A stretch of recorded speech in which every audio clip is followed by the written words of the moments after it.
My name is Billy Marshall, and I'm with ServiceTrade, and I am pleased to be joined today by Rod Deona, who is the Executive Vice President that runs business development and mergers and acquisitions for Pye-Barker.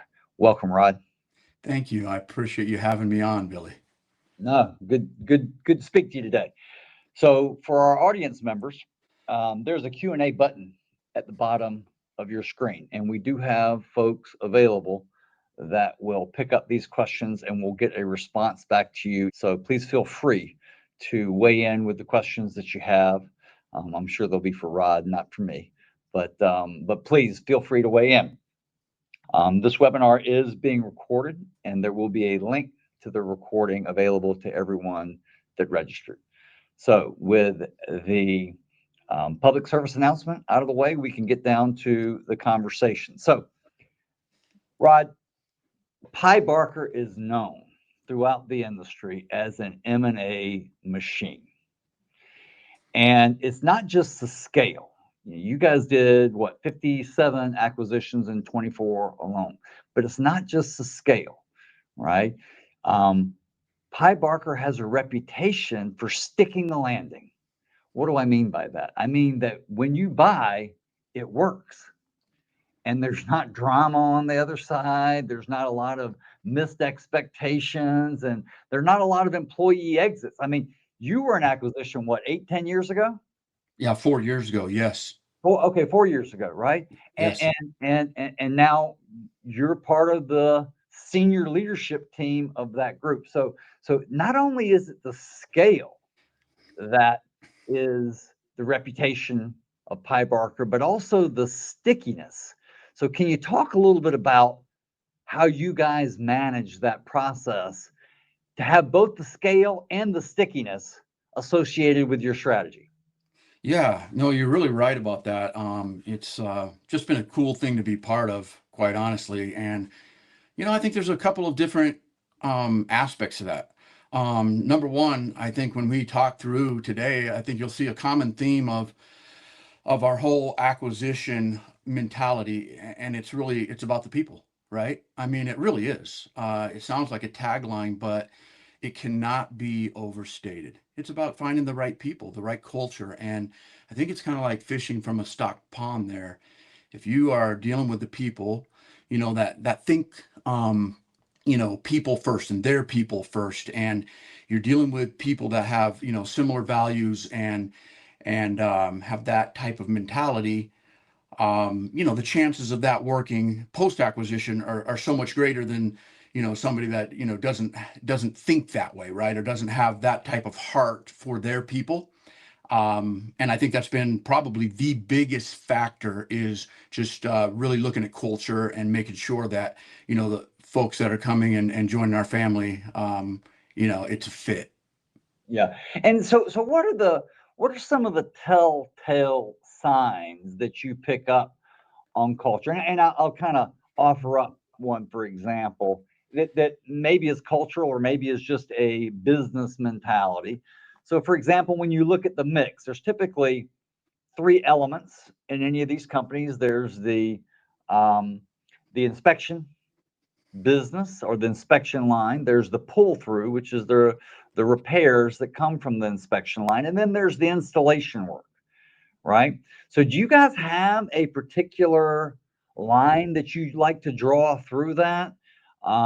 Is there a mentality that you look at? Because interestingly enough, historically, people would say, look, the installation business isn't as valuable, and it's probably not. But you know what? There's so much work out there that people are still getting great margin, even on some of these installation jobs, right? And so how do you guys think through that when you and can you draw a cultural line through that as well in terms of when you're looking at these companies? Yeah, the the culture side of it for me, is probably a little bit separated from that to me. When Okay. I'm looking at that, I wasn't really, and maybe it's just something I haven't thought through, but for me, I'm looking at it as, big picture, okay, is when I'm talking to these, folks that, are considering selling their companies, is it I, or are they talking about we, who are they talking about? Are they talking about the team? or are they just talking about, themselves, and it's a big thing for us, and then um, to your point, to tie that to like what verticals that they're actually dealing in, I'm looking at that almost a little bit differently, but I'm looking at that saying, hey, have they been forward thinking? Are they looking at that and understanding that recurring revenue is worth so much more? Is this something Right. that is this something that we are, if you want to tie that to culture, is this something that we're going to have to totally change the culture of the company if they're just doing install? That's hard, right? And so that's less valuable, Yeah. and that's just going to be a bigger hurdle for them and their people and for us. So I suppose there is a tie there. I wasn't thinking about it in that way, Yeah. but yeah, for sure. I bet when you're looking at these things and you're talking about culture, I bet when it gets down to numbers, right, that shows up in employee retention, It very much does. right? There's no question about it. Like how long, what's the average tenure? Now, you don't need it to be a bunch of people that look like me and you that have been there Yeah, been there for 40 years, because yeah. man, that could be an attrition problem on the other side too. But I imagine that some of that cultural stuff shows up in the last 5 years of retention for the employees. Yep. Talk about that a little bit. It really does, Billy. I think you hit it right on the head there. The reality is, a lot of people talk the game, right? Anybody can talk culture, and and we hold ourselves to the same standard too. But in the end of the day, those numbers tell the story of, even if you have the right heart, are you actually delivering that culture, so that it creates a situation where people are staying out of desire, not obligation, and the reality of it is, those attrition rates just tell the story, so I think you're exactly right. Yeah, and so you guys have to pay close attention, walking in to make sure that it's not just the EBIT number, right? Right. It's the service lines, it's the mix, it's the employee retention, it's the employee skill set. Probably also makes a bit of a difference for you guys too, in terms of like the geographies. You guys are probably pretty deliberate about that in terms of where do you need to be to serve your customer base, right? And you guys are taking care of some big customers, and generally speaking, the big customers want to do more for you. Can you talk a little Mhm. bit about how you guys think about it geographically in terms of where you spend your focus? Because you're not just doing M&A for the sake of having the next chunk of EBITDA land Right. on the income statement, right? You're doing it for other reasons as well. So you're probably pretty targeted in terms of when you go out looking for another foothold, if you will, to serve a customer base. Yeah, you're really right about that. The reality of it is, when you look at what we're doing, it's all based on how can we serve our customers better, right? I mean, and when look at M&A through that lens, I think it just creates the right outcome naturally, right? And so when, we're in most states now, and so as our density is just, going up and up and up, it just gives us a better opportunity to serve our customers, to be more prompt response with the response time, and not only that, but also just to offer all of those services in all of those markets. And so there's no question the geography really does tie into the whole strategy, but it's all coming from just the big picture of, hey, how is this going to help us serve our customers better? It's interesting, Rod, that um, it makes things easier when what's good for you is good for your customer, Hmm. right? So from a business perspective, you hear these companies often talking about cross sell, upsell, site expansion, following on from the install to the inspection work, through the pull through the end of life upgrades. So, and what's interesting about that is, generally speaking, in this market where you're constrained by labor, right? The more that one vendor can do for the customer, Hmm. right? That's better for the customer, it's better for the vendor too, Yeah. right? So Yes. can you talk a little bit about that in terms of, you say it's for the customer, right? And the Right. great news is doing what's good for the customer is good for you. Yeah, that's exactly right. I mean, those are not mutually exclusive, and that's just a perfect, position for us to be in. We just have always looked at it and say, hey, look at it from the customer perspective first, and then the rest of it takes care of itself. And you're really right, and so it does make it better for our shareholders and for all of our employees. I mean, it's just really a win-win if you can really hold that relationship from kind of cradle to grave, right? Yeah. Yeah. Everybody wins. Now, do you use that as part of your sales pitch? Because look, let's just own this, that these acquisitions are competitive, Yep. right? You're generally speaking, you're not the only guy at the table, right? Right. And can you talk a little bit about the sales pitch that you make as it relates to, hey, you're going to fit in like this? I mean, how do you make that pitch to the business shareholders that you're looking to acquire? Yeah, there's no doubt it's a very competitive landscape. The reality is, however, Billy, to be honest with you, so many of our acquisitions, come from referrals of other people that have joined the family, right? And so we actually have an enormous amount of our acquisitions that we do that really are just between us and the seller. And, it's just an interesting thing because it's about trust, and we always say, trust is always earned, not never granted.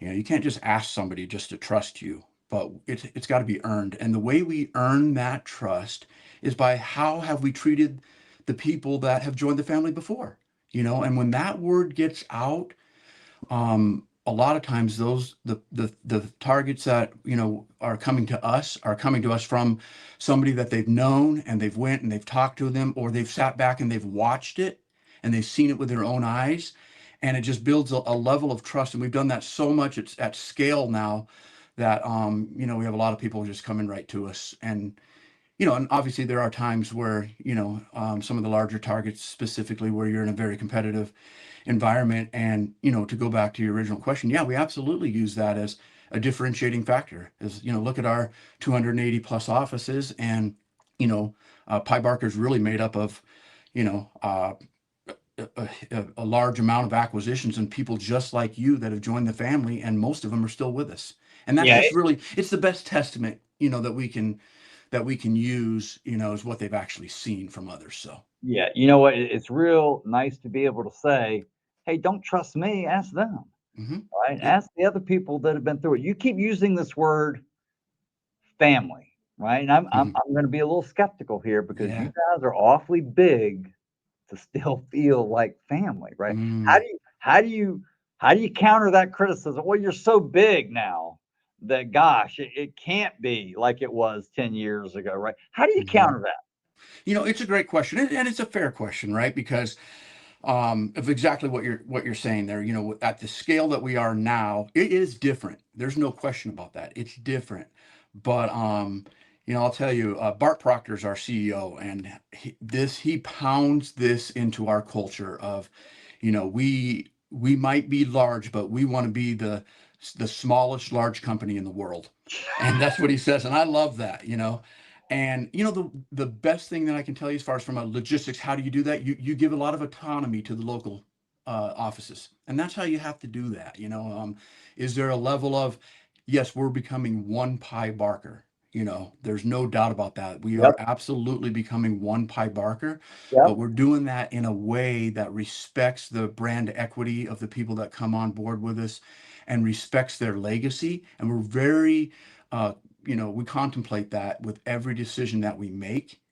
And so it's a balance, right? It really is a balance. But the screen that we look through first is what's right for the business. Bart always says, hey, our job is don't mess it up, you know. I have heard that, right? I have heard that. Like I said, when we started this conversation, my point was that you're doing it at scale and you stick the landing. Now, Pye-Barker and ServiceTrade got together way back because of acquisitions. ServiceTrade was not a Pye-Barker strategy. ServiceTrade was part of what was acquired, right? Yep. And then we expanded our relationship through the success of the acquired companies, saying, hey, this is working real well, right? It scales nicely. So, and now you're in a bit of a different situation where I believe when you're acquiring the companies, you guys are a little more prescriptive than you used to be, right? You used to say, to your point, Bart's thing said, hey, first do no harm. first make sure that you're not going to harm it. But at the same time, at your scale, look, you guys have considerations now as it relates to Sarbanes-Oxley. I mean, you guys will probably be a public company at some point, as it relates to controls and other things that probably require you to be, for example, in the realm of technology, a little more assertive from a controls and from a scaling operations perspective. Can you talk a little bit about, and you've watched a little bit of that transition of Pye-Barker, can you talk a little bit about how you maintain the cultural stuff while also still now dealing with the controls and scale stuff that you require at this level of a company? Yeah, I mean, like you said, you never know what the future holds here, but the reality is, at the pace that we're growing, there is a lot more things that are prescriptive, but and so here's the thing: when you do as many acquisitions as we do, we just keep learning, right? And it really speaks to just one of our core values, that it's not just on paper, but what we really, really, truly believe in, and it's a humble attitude. It's humility. And so for us, when we go in and every single acquisition that we do, we're looking to see what can we learn from the people that are about ready to join this family. What can we learn from them? Not, hey, because we have 200 offices, because we have over 8,000 employees, these things, we've got it right. No, we want to get it right. And the only way to continue to do your best to get it right is to go in with a humble attitude and look and see what can we learn from them. And when we do that, it is quite a machine. That flywheel is unbelievable, because we go in there, we learn something, and it might be a 5-person acquisition, it might be a 500-person acquisition. But if you truly go in there with a heart of what can we learn, you always learn something. Now, if you know it all already, well, then you're not probably going to learn much, right? And so we're Right. very deliberate about that. And I think the ServiceTrade example that you used is a prime example of that, right? And so Pye-Barker wasn't using it. They do an acquisition, they look, they see what ServiceTrade can do, and they say, wow, that is really impressive. And so, we've scaled it throughout our business. Yeah, no, and we couldn't be more thankful, by the Yeah. way. It's a win-win, Millie, So, so let's talk a little bit about that, right? So, there's two ways to look at sort of operating motion technology as you're looking at an acquisition, right? On the one hand, right, gee, if their motion is real similar to you, right, some of the integration cost and, just to be blunt, cultural burden might be lower, right? At the same time, sometimes you can look at someone who's got, to your point, got the culture right with the people, right? But doesn't have like the technical Mm-hmm. muscle. And so you look at it and you say, okay, I'm looking at, let's say, 3 million in adjusted EBITDA now. I know when I apply my technical systematic muscle, those same employees are going to yield 4.5 in EBITDA, you know, 3 years from now. So how do you trade that off between someone who's already got, let's say, the motion and the technology in terms of how you value it, versus someone who you see having, let's say, the culture, but not quite there yet on the other, and how you value that in terms of knowing that you can apply the Pye-Barker way and upscale them in terms of Mm-hmm. those results, right? How do Right. you how do you think about those two? Because I know you come across both of them when Right. you're looking, you know? Yeah, we really do. And, we've been very successful and with both of those situations, so it's not like if somebody's not there that they're not a good target for us.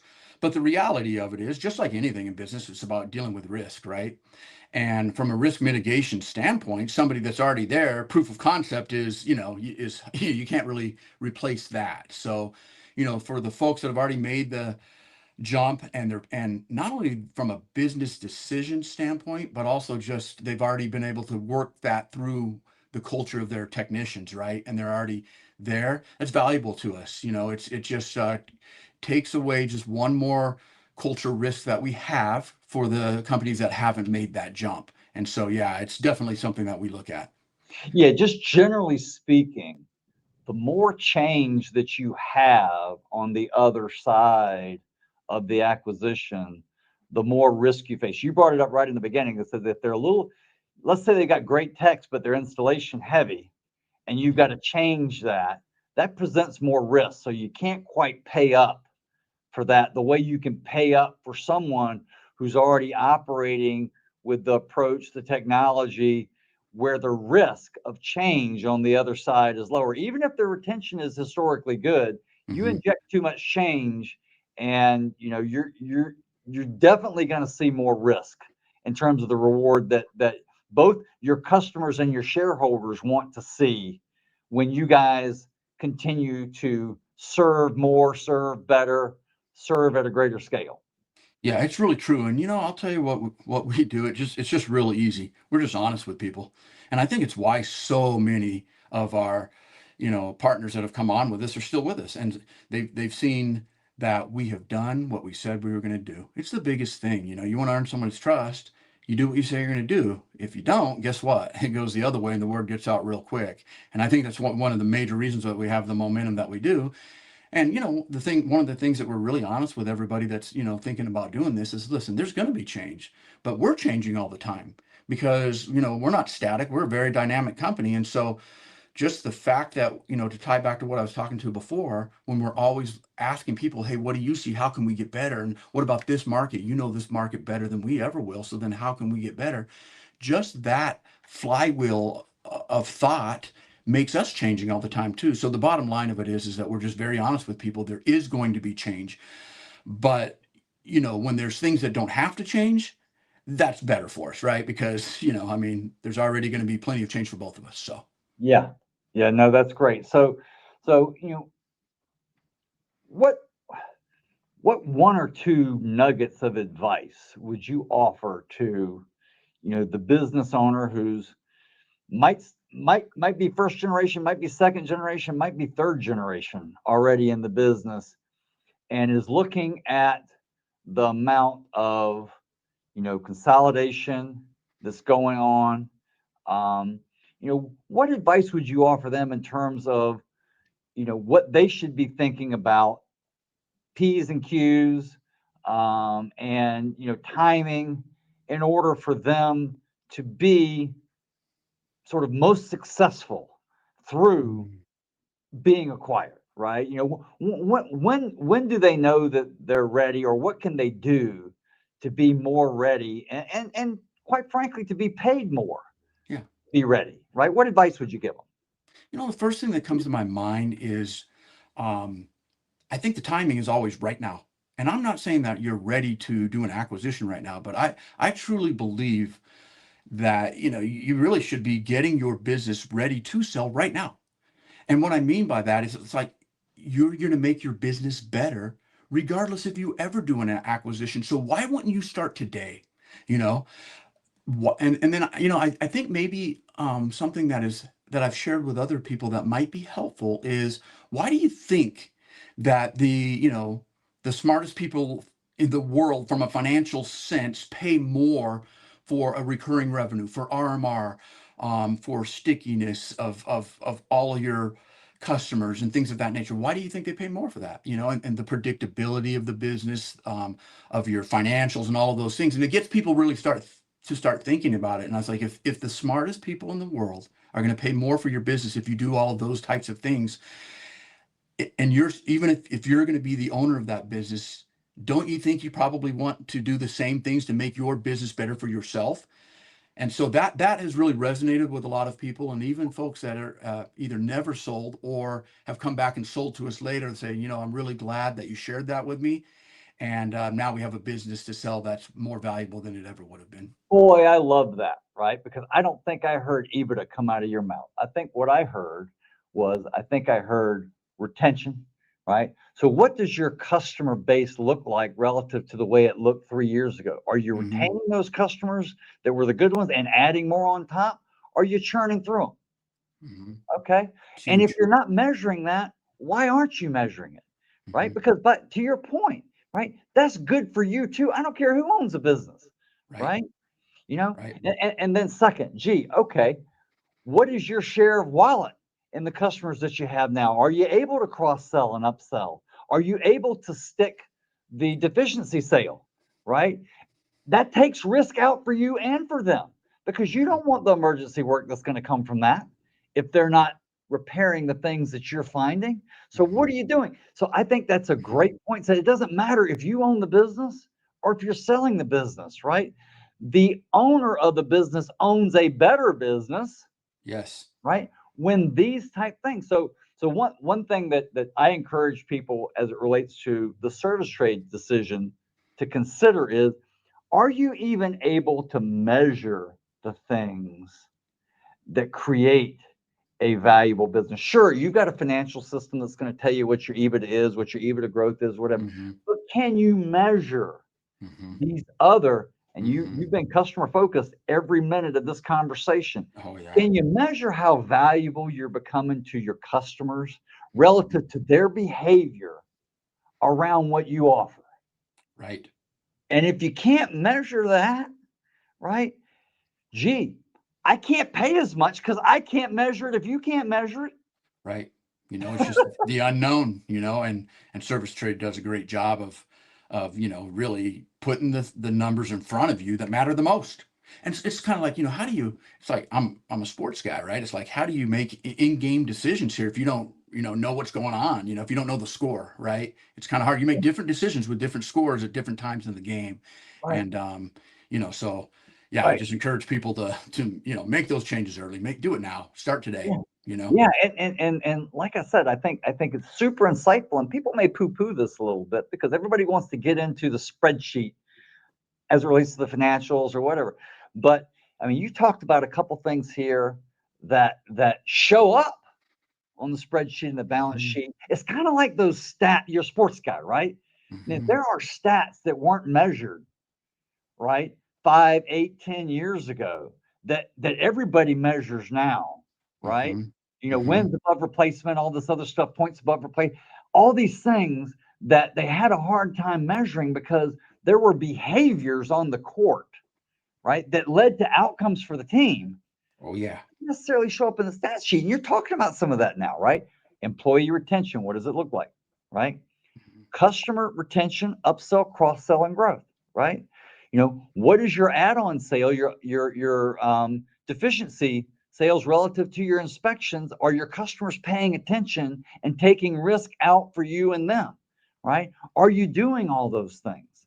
And to the extent that you can't measure them, it's hard to determine if you're improving upon them, if you're getting better. And so I would say that distilling it down to that piece of advice, are you able to look at the intangibles that lead to tangible outcomes for shareholders in your day-to-day operations of your business? Yeah, it's really true. Those KPIs are incredibly important. And at the end of the day, it really truly does go back to, perception versus reality, especially when you start scaling. It's hard, especially for leaders that get more disengaged from the actual customer base, right?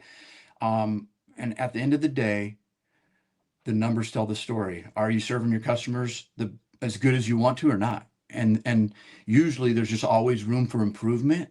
And those numbers really help us to more rifle in on where do we need to get better so that we can be the best that we can be.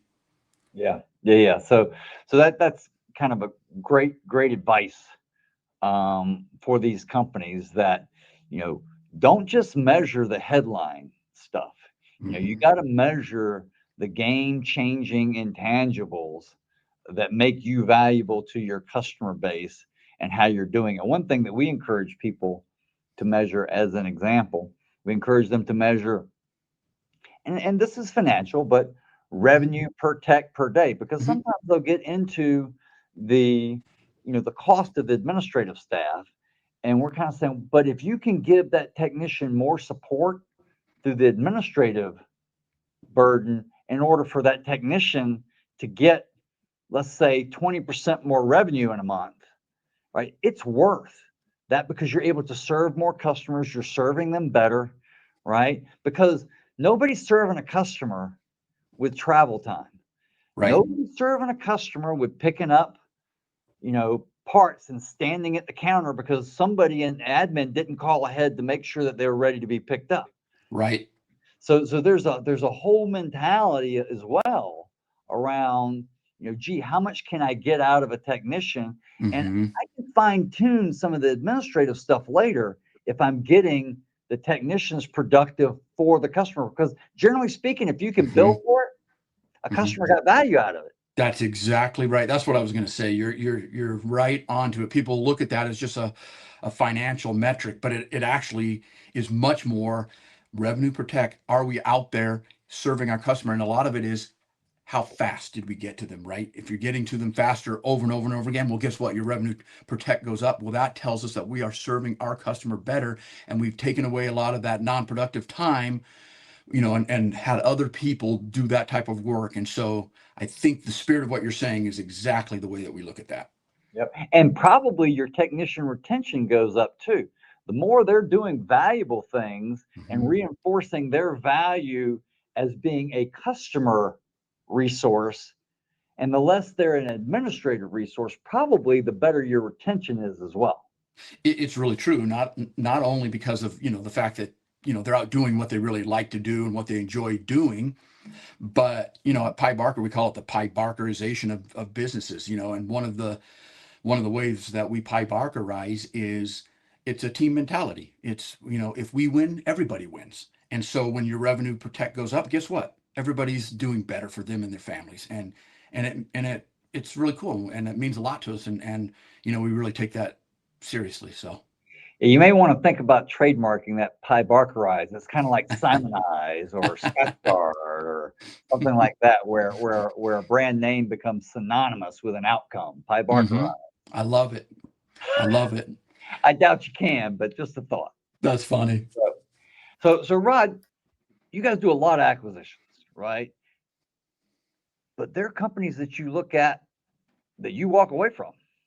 You Yeah. don't do them all, Right. right? As many as you're doing, you don't do them all, right? Right. So what would be a couple of examples of things that might be a red flag that would have you, maybe in the most thoughtful way, just say, at this time it's probably not the right thing for either of us to go through with this. What would be a couple of examples of things that you might see that might have you say, Mm. hey, appreciate you spending some time with us, but right now it doesn't make sense for us to go through this? I'm really glad you asked that. It's kind of interesting because I think the perception might just be, oh, Pye-Barker just buys everybody, and because of the sheer number of acquisitions, right? Couldn't be further from the truth. The reality is we're very particular about, the acquisitions that we do and making sure that we're, setting up not only our team but their team for post-acquisition success. So I guess probably the easiest thing that I would say, Billy, is for all the things that we've talked about, what we're looking for, it's the inverse, right? So if they're not about the people, it's not really going to work for us. If it's all about me instead of we, it's really not going to work for us. If they don't have, for instance, like a culture of safety, that's hard. That's a hard thing to change. Now we can certainly help them and guide them and say, hey, listen, here's what we're seeing. Um, and then let's see if they're willing to change, right? And if they're willing to change and come back, well, then that's a whole different animal. And it's like, okay, great. We've seen that, they were actually able to take some constructive criticism, if you will, if that's the right word, or some advice, and actually make those changes. And that's really attractive to us because we see some humility there, and we see some people that are looking at it themselves honestly and say, you know what, that's really an opportunity for us. And we've had lots of acquisitions where we've been able to say, hey, we see a path, right? It's what can we do together in the future, that gets us all so excited.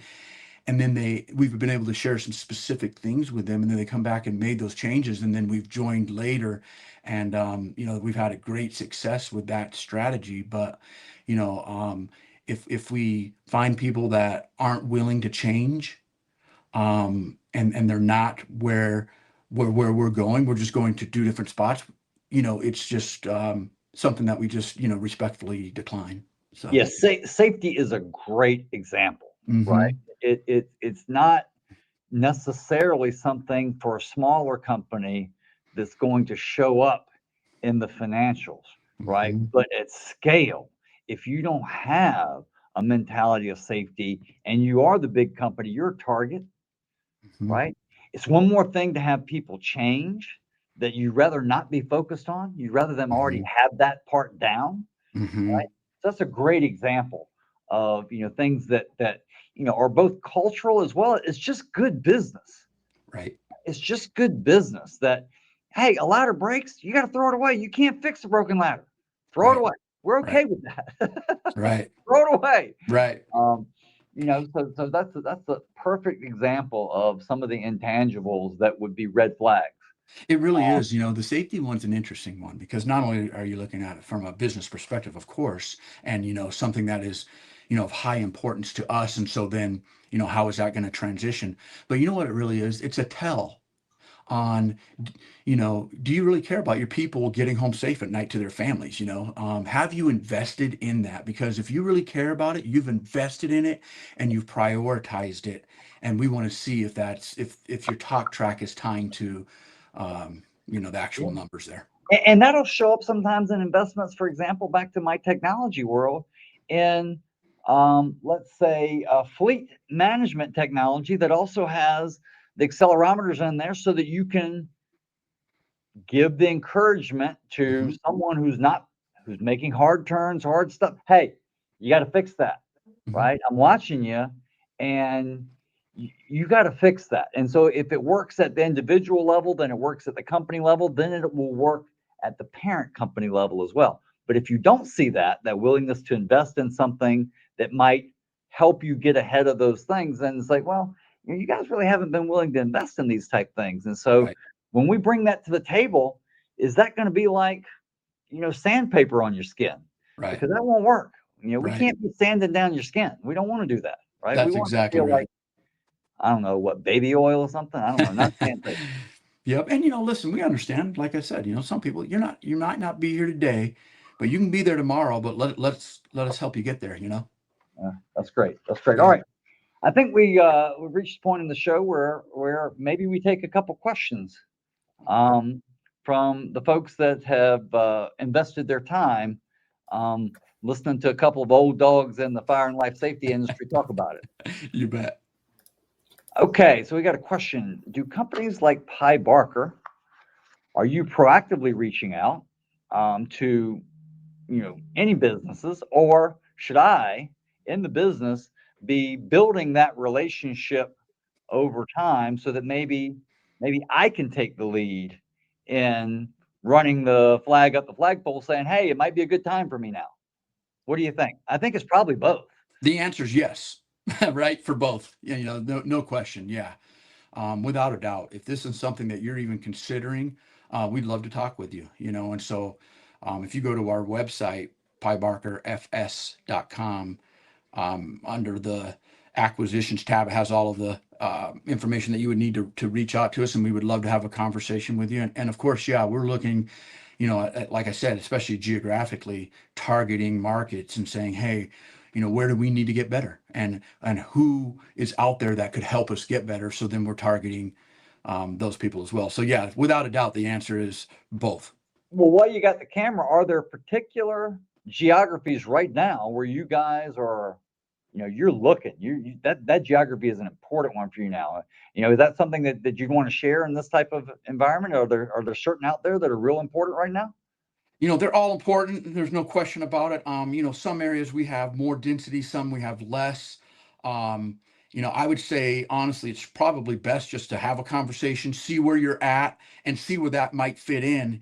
And honestly, the people that are local know that better than me. And so, once we, have that conversation, whether we're reaching out to the fire protection company or they reach out to us, then we can start talking that through and saying, hey, what would fit, where would this make sense, and where could we maybe show you that, oh my gosh, if we were able to do this, then we could grow here and we could really offer upward mobility to a lot of your people, and see if those people get excited about that, because we really love people that get excited about growing with us and seeing that their people will have opportunities that they could have never had if they weren't part of a bigger family. Yeah. Yeah. And hey, look, you're perfect representation of that. I mean, you were acquired like 5 years ago, and Right. now you're running their M&A group, Right.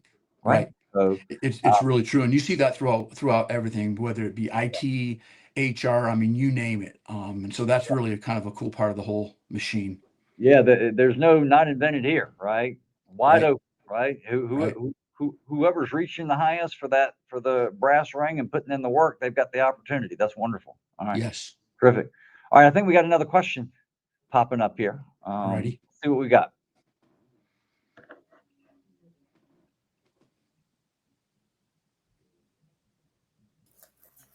Oh yeah, this is a great one. Hey, so after you've been through what you've been through, Rod, and you go back to yourself as the business owner, are there things you would have done differently as a business owner, knowing what you know now?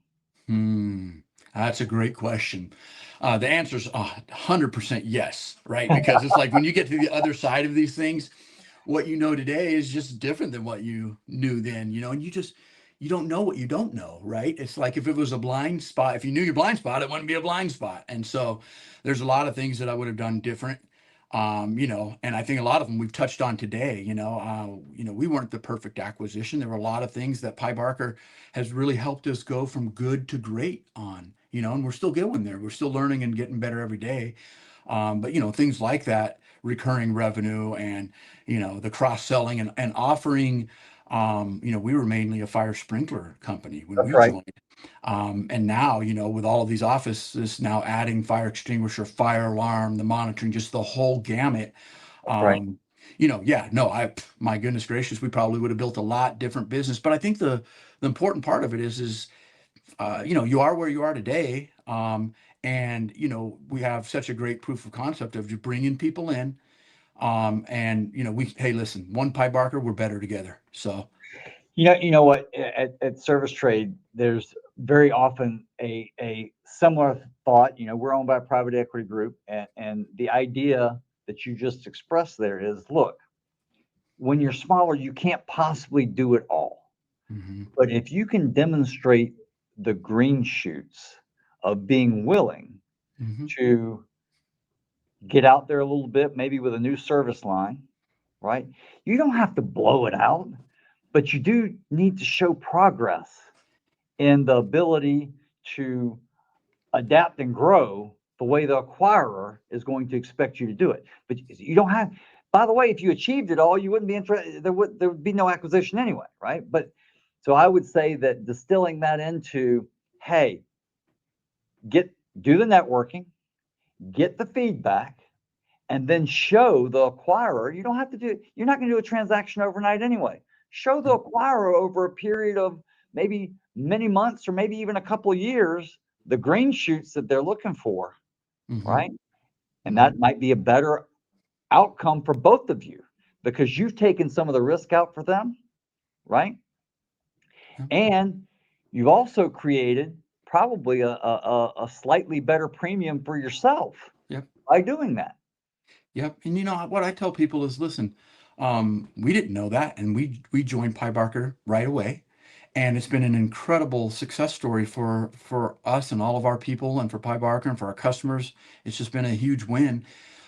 So the reality of it is, you know, some people might be in a position where they say, yeah, you know what, I'm willing to make that investment, and I think I have the time frame to be able to wait and see if that comes to fruition, and the risk tolerance to do that. And if you do, then great, then do that and come talk to us later. And then a lot of people, it's like, I don't really know how to do that. I don't want to do that. And that's where we say, hey, then come on, we can help you. Let's do it together. And so I don't think that you have to be one or the other, really. But, certainly, for people that are playing in all of those verticals, there's just extra value there. Yeah, terrific. All right. Well, this has been super fun for me. All Me right. too. Hope it was a good experience for you, Rod. It really was. And I really appreciate you having me on. And, we appreciate the partnership and just look forward to growing together. Yeah, likewise. So I think we've got a couple of sort of wrap up things, Okay. public service announcements that I'm supposed to make here. Um, so of course we want to thank everyone for being here and attending the webinar. We hope you found it interesting and informative and entertaining. Um, Want to do a quick commercial for the Digital Wrap Conference, which is our annual ServiceTrade conference for commercial contractors. There's going to be a lot of folks like the folks on this call today attending, and we'd love to see you there. So the conference is this November in Isle of Palms, South Carolina, November 4th through the 6th. And finally, we'd love your feedback. So you're going to see a short 2-question survey pop up in your browser at the conclusion of today's webinar. It's going to take you about 30 seconds to complete. We'd love to hear from you, right? It's a great way for you to raise your hand if you want to learn more, right? And for those who respond to the survey, we know who you are, and there's going to be a drawing among all the participants for a $100 gift card. So depending on how many people line up to give us feedback, you could be the lucky winner. So thank you for paying attention, and thank you for the feedback.